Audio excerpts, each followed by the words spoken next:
So once you have the key, the main components of the key would be the parents' genotype. Okay, so we understand that if we see a dominant B anywhere, then that is going to make offsprings that are black.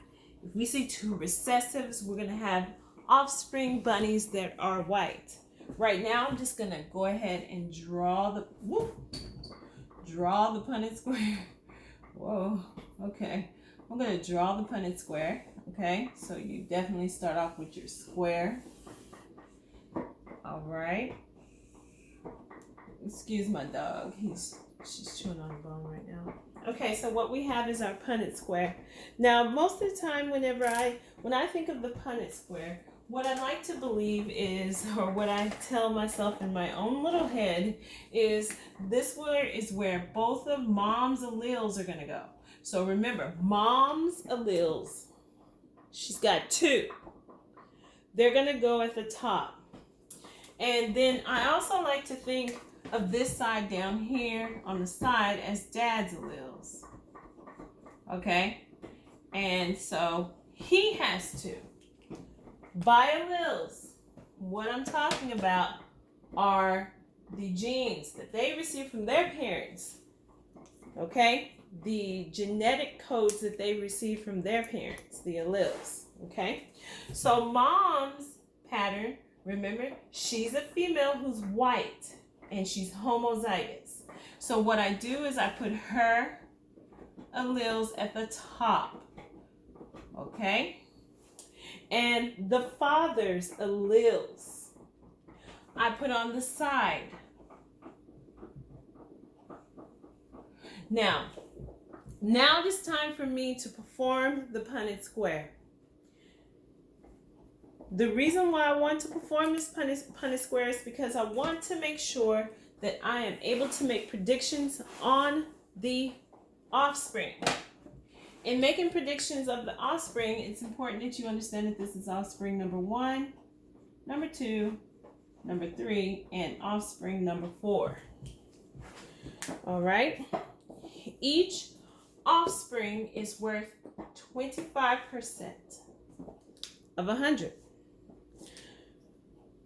Now, when working Punnett squares, you only work with one allele at a time. I am going to work with the mother's alleles, okay? I am going to look at her allele here, the first one. And what I'm going to do is I'm just going to drop. I can't drop this any further. When an allele is at the top, you drop. Here again, there's an allele at the top. I am going to drop.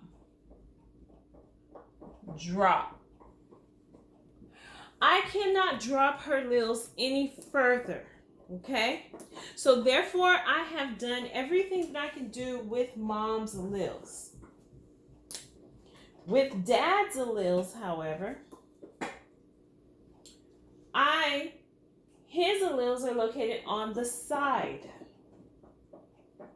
So what I do with the dad's alleles, since I can't drop it anywhere, the only thing that I can do is slide it over. So please remember, if it is on the side, you slide. So I'm going to look at one allele at a time. We go half on that baby, so therefore, it is now time for dad to put his genetics in with the mothers, okay? So what I do with dad is I look at one allele at a time. I slide this B over and slide this B over. I can't slide this B anywhere else. So I have completed his dominant trait. Now I need to look at his second trait.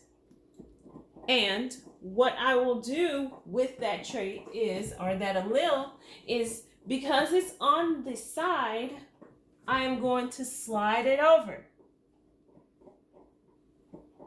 And I'm going to slide it over again. So now what you have is a Punnett square that is complete, because we cannot drop anymore and we can't slide anymore. At this point, we can predict the offspring, okay? And we can predict based off of their genetics, based off of their genotype, what they will look like, okay? So I'm just gonna write here offspring number 1, 2, 3, and 4. And based off what their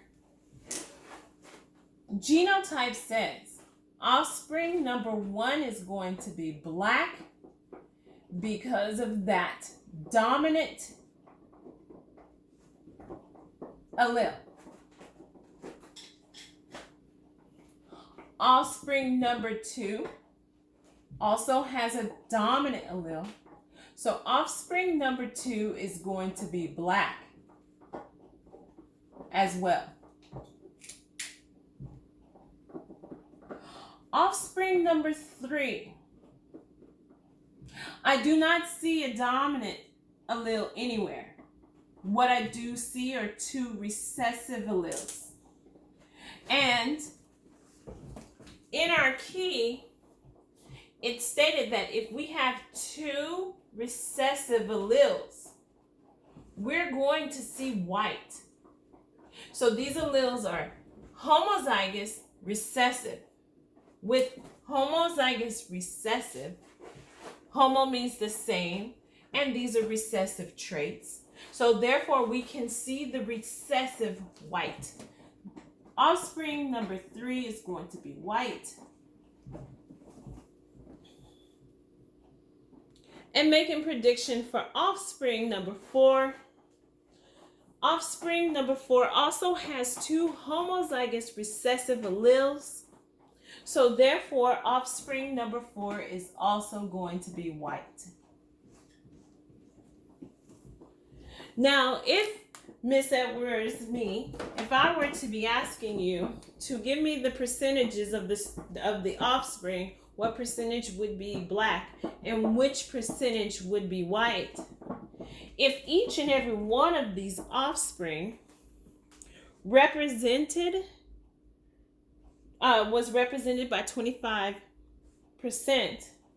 what you would have is 50% of the offspring will be black and 50% of the offspring would be white. And with that, you would have a completed Punnett square. Thank you for listening. I hope this video is informational.